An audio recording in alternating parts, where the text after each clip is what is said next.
A lot of the time, people will say their favorite aspect of a JRPG is the characters, which is understandable. I mean, you're with them all game, they're your party that you're building and bonding with the entirety of the game. Some characters make us laugh, some characters make us resonate with them. So today I'm bringing you guys my 10 favorite JRPG characters. Now, they're not in any particular order, but this number one spot is definitely my all-time favorite, so look forward to that. Without further ado, my gamers, let's get into the number 10 spot, which is the goofball Rhine from Xenoblade Chronicles. You kidding? That's first year Hom's history, Rhine. I might have slept through that class. Yup, it's Rhine time, and I seriously cannot love this dude any more than I do. He brought me so much joy as I was playing through this game. He just exhibits peak best friend energy. Growing up as kids, he was the one to protect Shulk usually, kind of like the bigger best friend. And then as Shulk gets the Makoto and starts protecting Rhine, he feels a little down on himself, but instead of getting jealous or anything like that, he steps up, plays his part, and just be the best friend he can. And his gags and jokes are just hilarious. Xenoblade Chronicles 1 has a lot of funny moments, but Rhine, he takes the cake for all of them, to be honest. I'm always laughing when he's on screen, or I'm just smiling. He's just too wholesome. He has to make my list. Into the number 9 spot, and this goes to Dr. Marky from Persona 5 Royal. Dr. Marky means a lot to me, so I'm not going to go too in-depth on his story because, to be honest, the entirety of his arc is spoiler territory because he's a new character added in Persona 5 Royal. He's one of the new additions, so everything's kind of new there. But he's the school guidance counselor. He's basically a therapist, and he has a tragic backstory. That's all I'm pretty much going to give, and it's a type of tragic story where it resonated with me at the time. I was going through a very rough time, and the story they told here with Maruki's character is very heartwarming, tragic, and I just absolutely loved it. And Billy Kamitz, rest in peace, amazing voice actor, brought him to life so well. One of the best performances I have ever seen. So Dr. Marky means a lot to me, brought so much life and amazing work to Persona 5 Royal. Absolutely loved the character. Number 8 spot, let's stay on the Persona vibe, and we're gonna go with Igus from Persona 3. Now, there was a time where I was totally obsessed with this character. There's a lot of reasons why I could become obsessed with a character. Usually, it's a mixture of design, voice actor, and story. Now, I really love Igus's design. She looks badass. I love how she's like a mech and just could blow up a bunch of shadows. I love that her story is basically, she's more compassionate than most humans, but that's mainly because she's a robot. But then she starts to actually gather real feelings, and the whole story of that I just thought was done very well. I also love the dynamic between her and the main character, where it almost comes off as creepy at times, but she's just trying to be there for him, whether she's waking him up way too early or just staring at him like she does in the movie. It's absolutely great. I love Igus.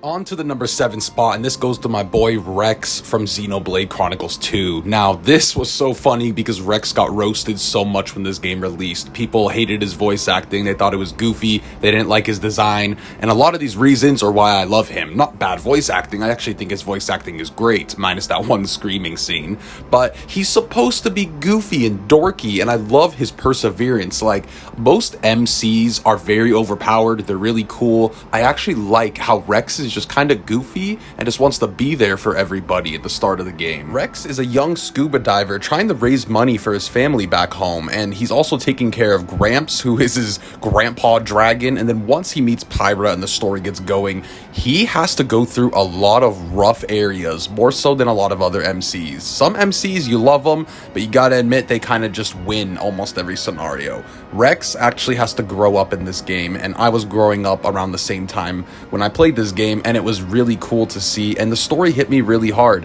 I love his attitude. I love how he's goofy but has total confidence in himself, and then other times when he gets dropped down, he picks himself back up, and the way he does it is very realistic in my opinion. I've really loved the way they wrote Rex. I love him. And then for Xenoblade Chronicles 3 Future Redeemed, when they brought him back as an adult, oh my god, they just did his character perfect. He looks even more badass, and now he's just the same old Rex but older. It's absolutely great. The number 6 spot goes to Xion, Tales of Arise. Time to finish this! Die! Consuming wildfire! There's a few things to get me to really like a character. If the design is awesome, the voice actor is really good, and then the story just kind of wraps it all up in like a really nice character, And that is kind of Shion for me. She's probably my favorite Tails girl, and she's just one of the coolest characters I've seen in a while.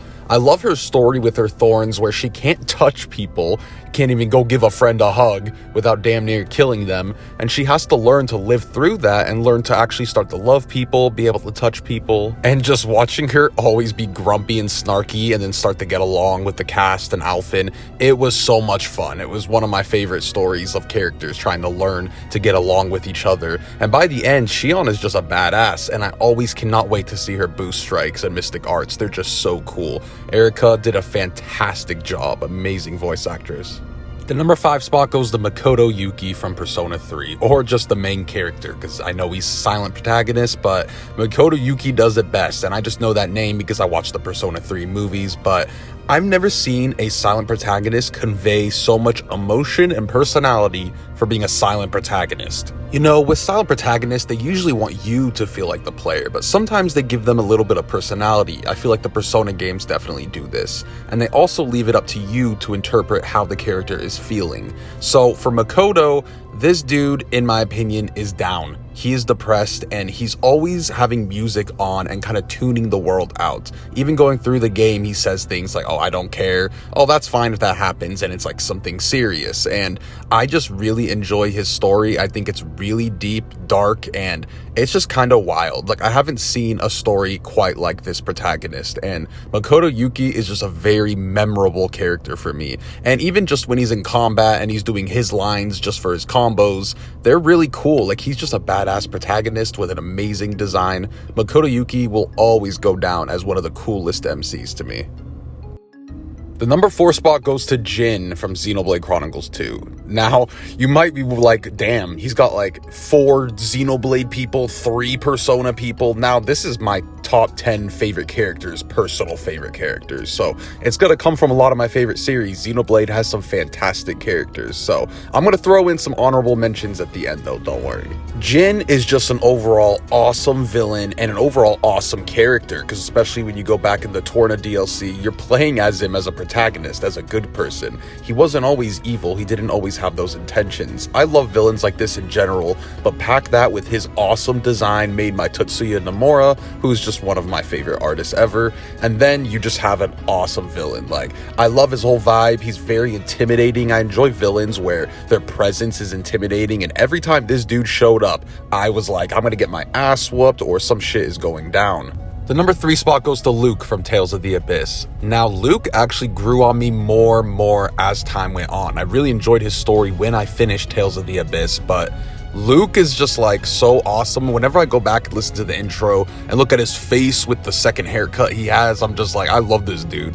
I honestly love how sarcastic and snarky and kiddish he is in the beginning, because it goes with his arc. He grows up and it's such a stark difference, and I really enjoyed that. He's also just super cool, and his voice actor Yuri is just really well known. So I also really enjoy Ash, but not as much as Luke, and that's for a whole different video. The number 2 spot goes to Kyrie from Kingdom Hearts. Now, people sometimes roast Kyrie, but I think Kyrie is absolutely amazing. She's a beacon for hope.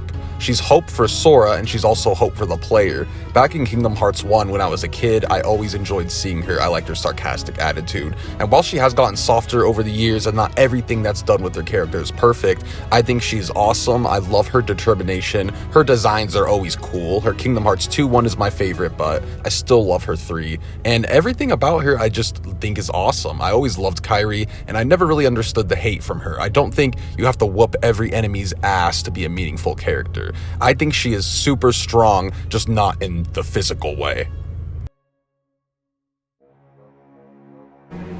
You're stupid! Huh, tough talk for someone who stood on the sidelines while his nobody flunkies did the fighting. Unforgettable. Just like your face. Hey, I can travel to different times too, you know. Did you think you were the only one with that power? A real leader knows that destiny is beyond his control and accepts that. To explain how much Sora means to me, he basically trumps everyone on this list, and everyone else on this list means a lot to me too. And I couldn't really tell you why. I know a lot of other people also have Sora as their favorite character and means a lot to them, so they did something special with this character. Now, when I was a kid, Kingdom Hearts was the first game I ever played, and I wasn't a popular kid. When I was young, I honestly got bullied pretty much, and Sora was like my friend. That sounds so lame, but I don't even care. It was how it is. I was like always looking to him for hope, for strength, and the way he is in the game, he's a young kid trying to find his way in that weird world. And then I grew up with him, literally. I was around the same age with Kingdom Hearts 1, and then he went through puberty in Kingdom Hearts 2. You could hear it in Haley Joel Osment's voice. And then I was becoming a teenager during that time, and it was just so crazy following his journey, and I just always resonated with Sora so much. I don't think any character will ever top him. I hope he stays in Kingdom Hearts forever until the series dies. I'm like that, where I want him to be the center character until the series is gone, and I don't even care. The series could go